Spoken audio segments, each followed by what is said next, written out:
Bueno, muy bien. ¿Cómo les va? Buenas tardes. Este es un evento que estamos organizando desde UNICOM. Yo soy la doctora Graciela Tonón, la directora del Instituto de Estudios Sociales de la Facultad de Ciencias Sociales de la Universidad Nacional de Lomas de Zamora. ¿Sí?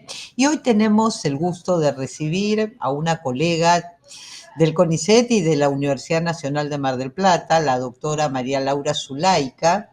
Laura, en principio, estudió una carrera muy novedosa en el momento que lo hizo, que es la licenciatura en Diagnóstico y Gestión Ambiental, un, un, una carrera que se creó en la Universidad Nacional del Centro de la provincia de Buenos Aires cuando todavía no se hablaba tanto del cambio climático y de todas esas cuestiones, ¿no? O sea que ella tuvo esta visión y ser también un poco de aquel grupo pionero de personas que apostaron a estudiar una nueva licenciatura. Luego Laura se graduó de doctora en geografía en la Universidad Nacional del Sur, en Bahía Blanca, y en la actualidad trabaja en la Universidad Nacional de Mar del Plata, en la Facultad de Arquitectura, ha sido secretaria de investigación de esa facultad y es investigadora CONICET con rango de investigador principal, que es una categoría alta para la edad que tiene Laura, así que en principio la felicitamos por toda su trayectoria, ¿sí? No es tan fácil llegar a esos lugares, realmente hay que trabajar mucho. Así que bueno, nada más que decir por parte nuestra, este evento va a quedar grabado y va a quedar alojado en la página de eventos de Unicom. Queremos agradecerles, sí, la presencia como siempre. Y bueno, la vamos a escuchar a Laura. A posteriori de la exposición de Laura, van a poder formular preguntas en el chat que los va a administrar el profesor Damián Molgaray, que también es miembro de Unicom, para que nuestra expositora pueda responder esas preguntas. Muchas gracias y que disfruten mucho. Hasta luego.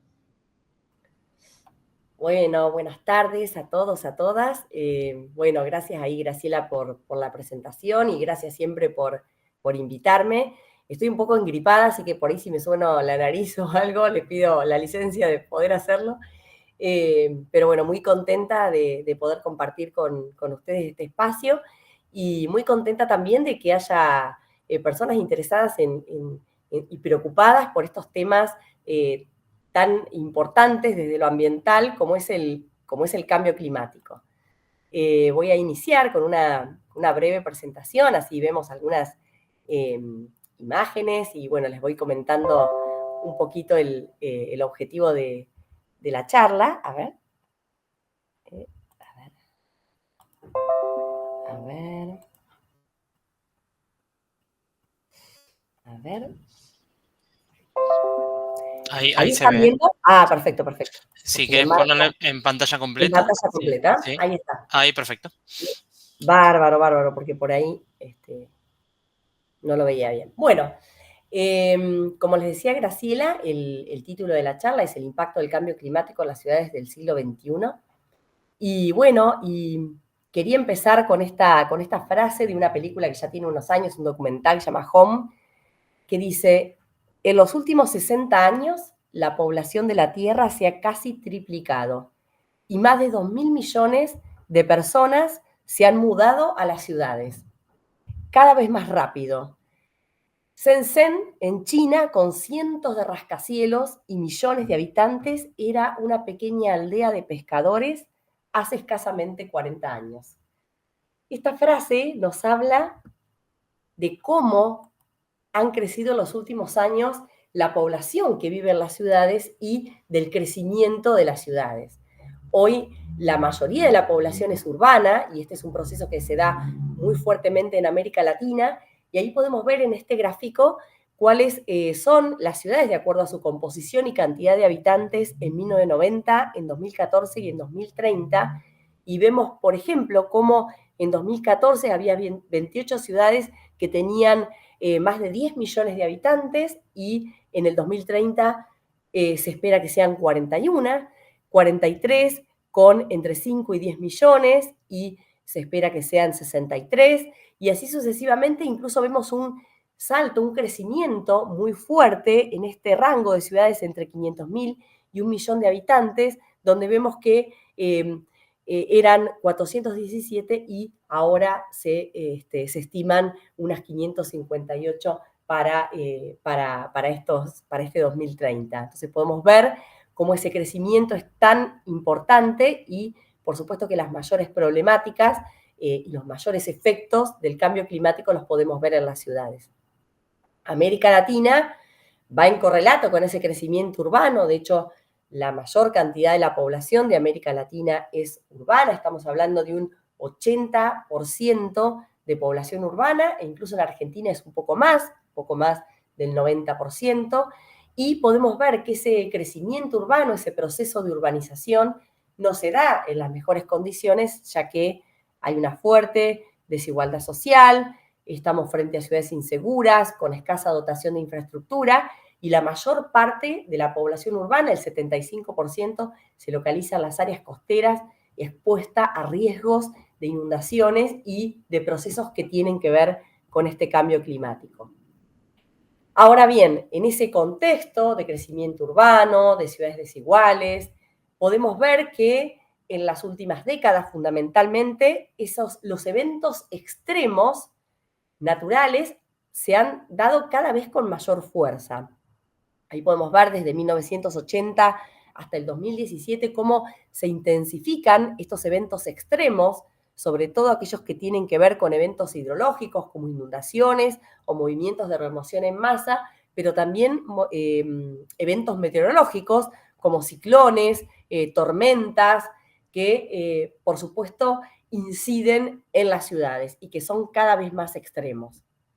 Si miramos, por ejemplo, la temperatura de la Tierra en términos generales, podemos ver en diferentes fases, en 1900, ¿no? Los azules con temperaturas promedios más bajas, y como podemos ver que en 1940, 2000 y 2020 nos vamos yendo hacia una coloración más roja con temperaturas con un promedio de temperatura mucho más altas a nivel de países.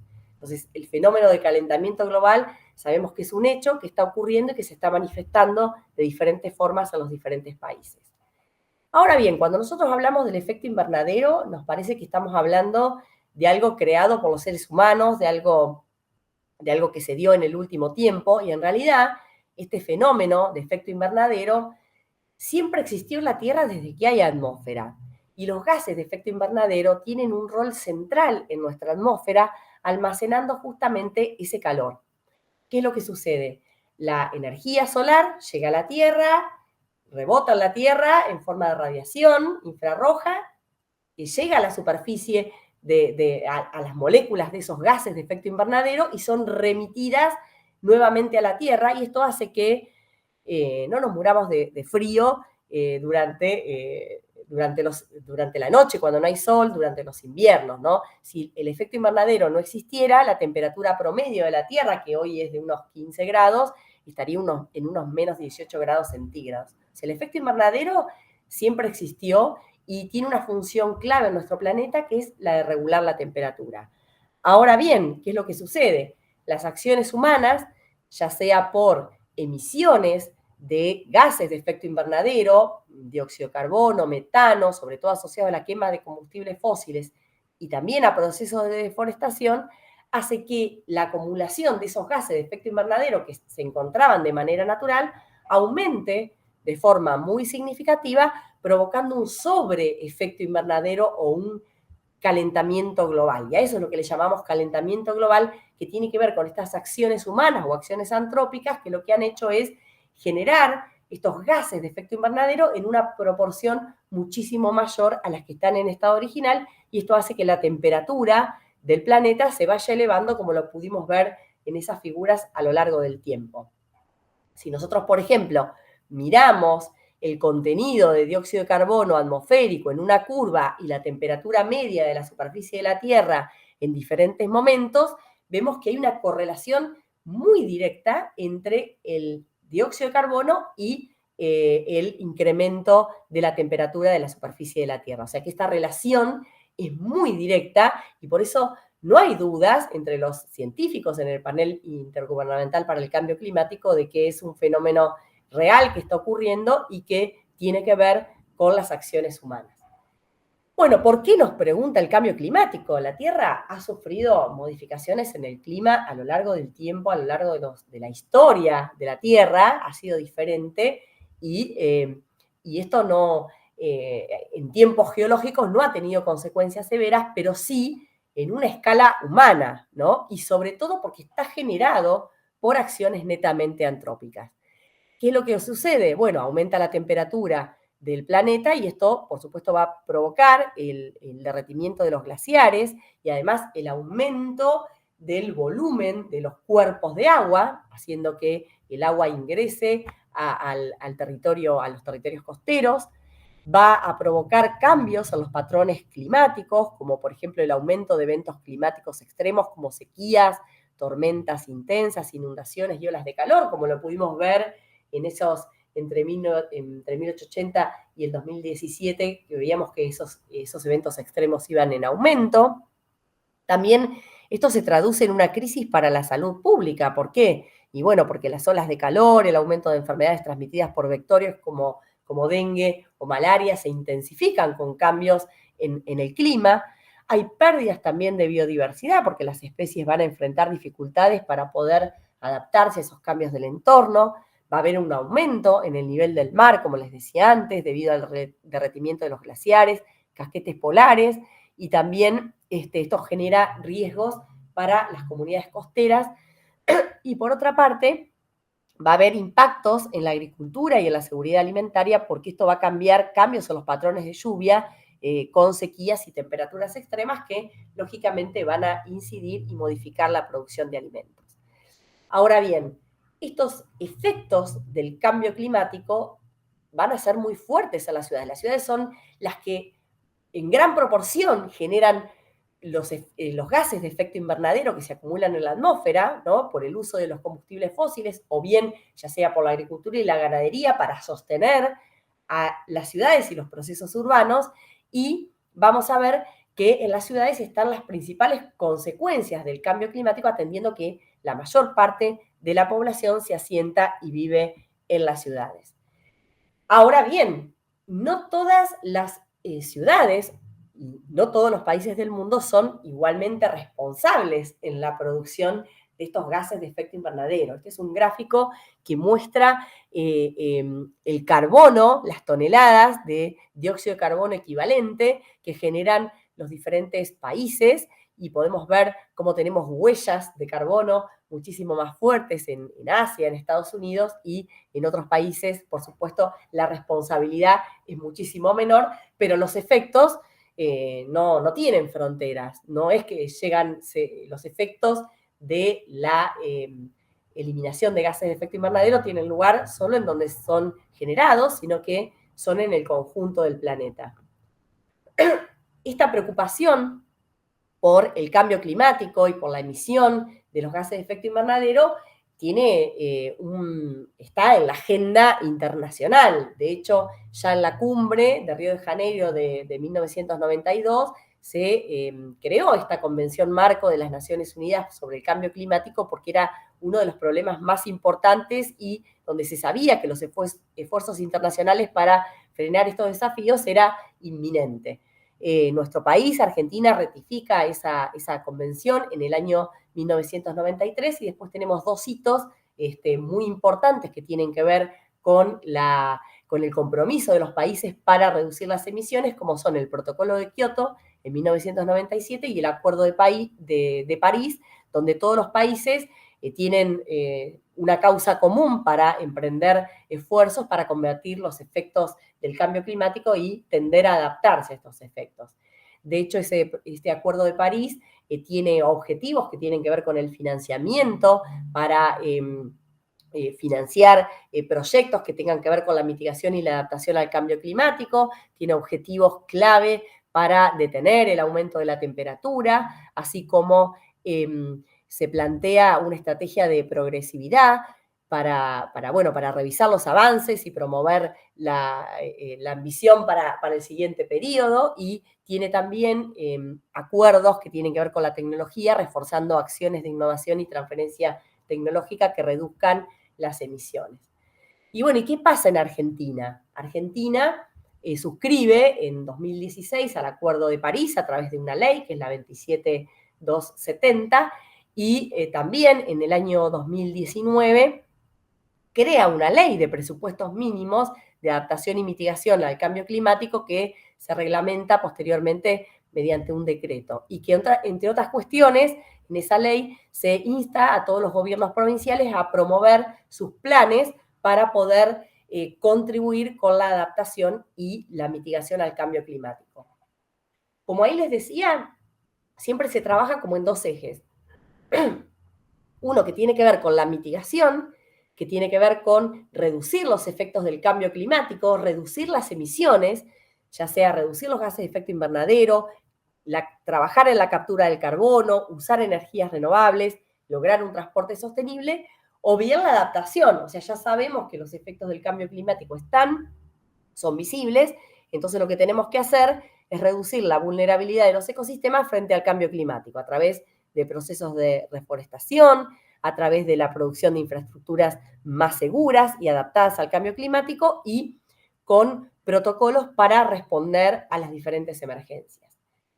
Cuando nosotros vemos el panorama de Argentina, vamos a ver entre los riesgos proyectados que se predice en general un aumento de la temperatura anual promedio en todo el país, y vamos a tener, por ejemplo, situaciones de estrés hídrico por aumento de la temperatura en el norte y en el oeste, pero también alta frecuencia de precipitaciones extremas e inundaciones en el NEA y en el oeste, en la región húmeda, retroceso de los caudales medios de los ríos de la Cuenca del Plata por aumento de la temperatura, afectación de algunos puntos del litoral marítimo en la costa del Río de la Plata, con aumento en el nivel del mar, con aumento de las sudestadas, retroceso de los glaciares en la zona de la Patagonia y potenciales crisis de agua en Mendoza, San Juan, Comahue, por justamente el aumento de la evaporación como consecuencia de las altas temperaturas.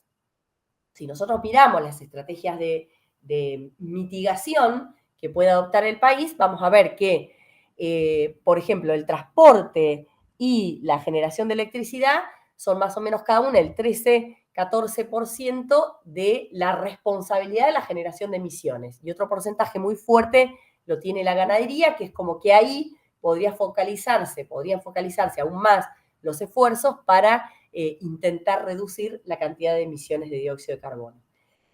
Eso para la mitigación, pero para la adaptación nosotros sabemos que las ciudades van a estar expuestas a peligros mucho más inminentes. Ahí puse una imagen del caso de Santa Fe, donde en 2003-2007 tuvo 2 inundaciones muy fuertes y es una de las ciudades que más trabajó en sistemas para adaptarse a los eventos extremos, en este caso de inundaciones, donde podemos ver que tienen sistemas de alerta temprana y trabajaron en todo un sistema de defensas, de evacuación ante contextos de crisis y que desarrollaron todo un protocolo para adaptarse a estos eventos extremos que cada vez se están tornando más fuertes en las diferentes ciudades.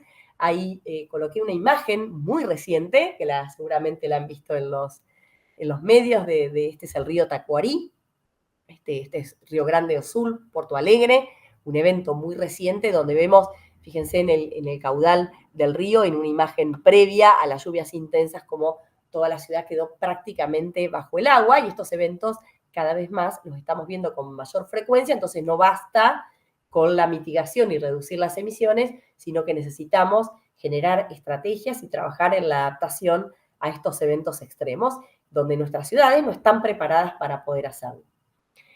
Cuando nosotros hablamos de riesgo de cambio climático pensando en las ciudades, pensamos como en dos cosas. Por un lado, la amenaza del cambio climático, que puede ser diferencial en las diferentes ciudades argentinas, porque tienen que ver con su localización, con cómo se va a dar el clima, cómo se va a modificar el clima, cómo se van a modificar las precipitaciones, la temperatura, y otra cosa es la vulnerabilidad, la capacidad de respuesta que tenga la población para enfrentar esa crisis vinculada al cambio climático.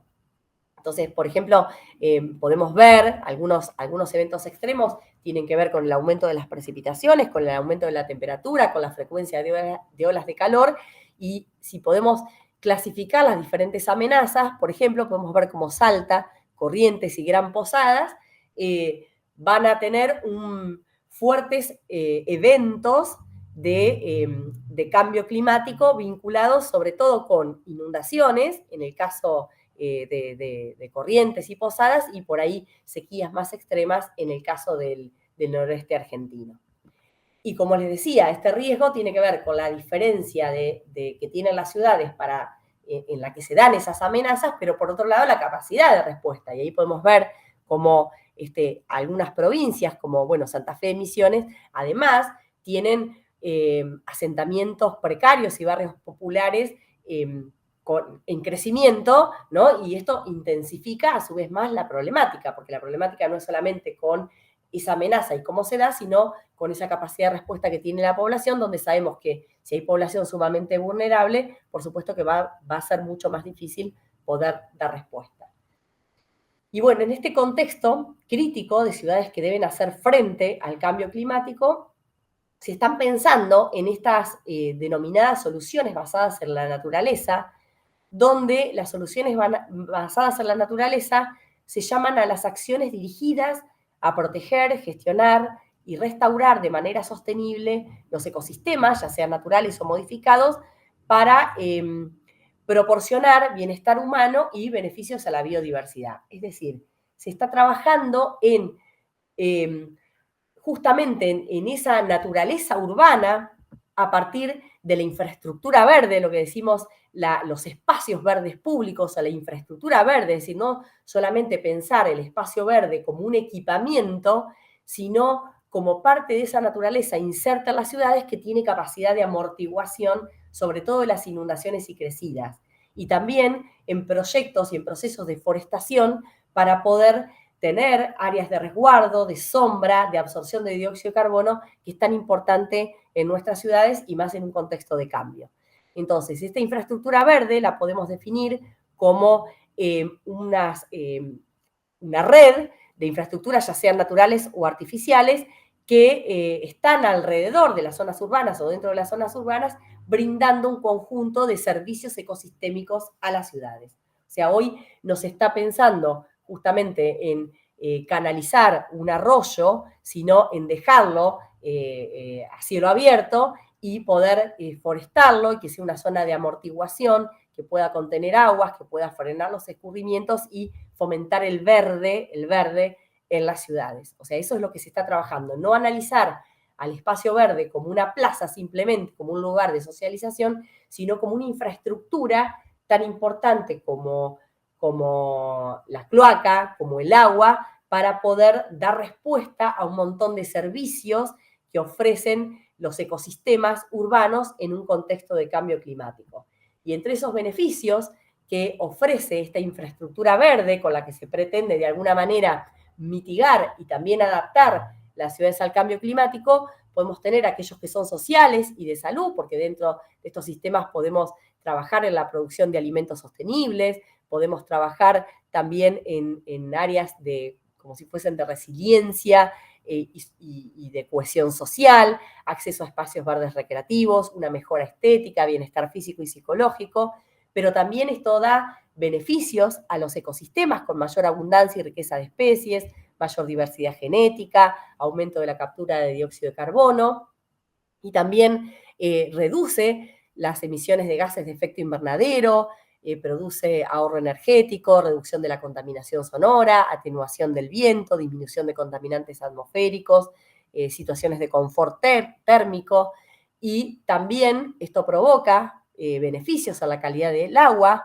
donde hay mayor acceso al agua para uso doméstico, reducción de la escorrentía, sobre todo para atenuar las inundaciones, y también tiene impactos positivos sobre lo económico, porque ya podemos utilizar los recursos que se generan en esta infraestructura como un potencial de uso de recursos maderables, evitar, por ejemplo, la provisión de otros recursos naturales, aprovechando los que allí se generar empleos temporales que tienen que ver con esta implementación de la infraestructura verde, crecimiento del sector turístico y trabajar en la conectividad de estas áreas para brindar a las ciudades una mayor capacidad de respuesta frente a estos eventos extremos, obviamente que muchas veces sostenido con otras acciones más fuertes, como por ejemplo defensas para evitar situaciones como las que está viviendo hoy la ciudad de Porto Alegre y, bueno, todo Río Grande do Sul. Bueno, eso es un poco lo que quería comentarle, así muy, muy rápido, muy, muy brevemente, para que pudiéramos conversar y hacer algunas preguntas, pero bueno, plantear un poco la situación de la problemática, plantear un poco de la situación de las ciudades argentinas y bueno, y en qué lugar estamos y algunas soluciones que se están pensando para este contexto tan inminente que hoy está teniendo lugar.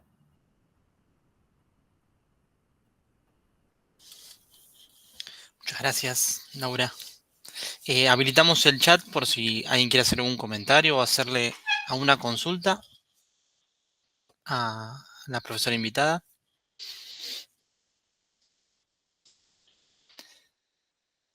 Muy interesante la presentación, la verdad que muy, muy linda, muy buena.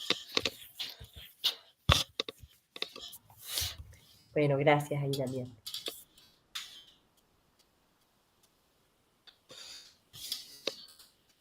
Bueno, por ahora se ve que no. Bueno. No hay dudas. O fui muy rápido y nadie entendió nada. No, no. O fui muy clara y Yo creo que es muy preciso porque en realidad es tanto lo que se habla de este tema y uno escucha algunas cosas que son barbaridades Claro. realmente, que digamos la idea, ¿no? Y que la has logrado obviamente era precisamente decir lo concreto y lo correcto de qué quiere decir cada una de las palabras y de las cosas que a veces, digo en serio, escuchamos cotidianamente y no terminamos de entender qué quieren decir, ¿no? Sí, como esto que decía del efecto invernadero, que Claro. fuese algo totalmente nuevo y novedoso, ¿no? El efecto Sí, invernadero claro. siempre estuvo, desde que hay atmósfera, y está Claro. bien que esté el efecto invernadero. Claro. Pero bueno, el sobrecalentamiento global, eso es lo que realmente nos está preocupando. Acá te hacen una pregunta que Sí, tiene que ver con los no. paneles solares, Laura. Bueno, a ver ahí. Los paneles solares, ¿en qué influyen en todo esto? Pregunta Noah. Bien, en realidad, Noah, cuando nosotros pensamos en formas alternativas de energía, de uso de la energía, cuando la mayor parte de la energía que nosotros consumimos proviene de los combustibles fósiles. Entonces esto lo que hace es generar gases de efecto invernadero a una velocidad enorme. Cuando nosotros utilizamos paneles solares, lo que estamos haciendo es reducir justamente el nivel de emisiones de gases de efecto invernadero. Entonces, hoy se está tendiendo justamente a energías alternativas, como los paneles solares, para reducir, trabajando en la mitigación, o sea, reducir emisiones, no en la adaptación a lo que ya está. Pero, por supuesto, tienen un rol fundamental, no solamente el tema de los paneles solares, sino cualquier tipo de energía alternativa que podamos utilizar para disminuir esa huella de carbono que ahí les mostraba que tienen los distintos países en el mundo. Y Estados Unidos, por supuesto, es uno de los que más tiene.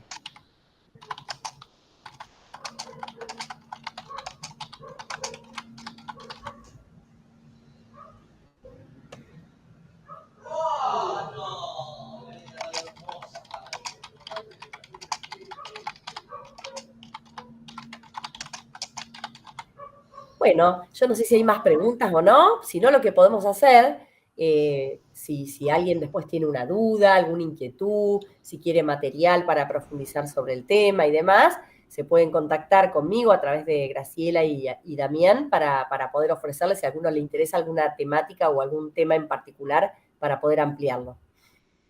A mí me parece, Laura, que sí, bueno, la gente creo que conoce el mail de Unicom, pero siempre que hacemos este tipo de actividades, dejamos abierto a que puedan enviar un mail por si se quedan preguntando algo que quizás en este momento no tienen la disponibilidad de hacer la pregunta, porque a veces pasa que están haciendo algún tipo de tarea o trabajo que necesitan utilizar estos conceptos y por ahí te piden alguna referencia bibliográfica o alguna cosa Perfecto. así, ¿no? Es una experiencia que Sí. ya venimos teniendo, ¿sí? Está buenísimo, no hay ningún problema. Si quieren material ampliatorio, yo traté de hacer como una super síntesis, pero por ahí quieren algún material específico y por supuesto me lo piden y se los hago llegar a través de ustedes, no hay ningún problema.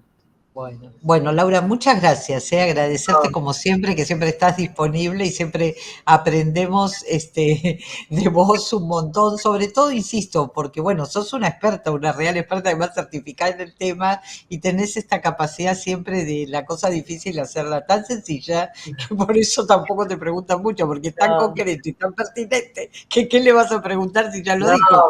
bueno, no, pero por ahí, No, realmente claro, es si así, surgen es algunas realmente otras es dudas, así. por supuesto que las vamos a ir trabajando, no hay ningún problema. Bueno, muchas gracias, Laura. Bueno, Muchas gracias por gracias. haber estado con No, nosotros gracias a y ustedes. a todas las personas que han venido. Muchísimas gracias también siempre por acompañarnos. Los vamos a estar informando de nuevas actividades. Que les vaya muy bien. Bueno, Hasta muchas luego. gracias. Hasta luego. Chao, Hasta chao. luego. Chao, chao.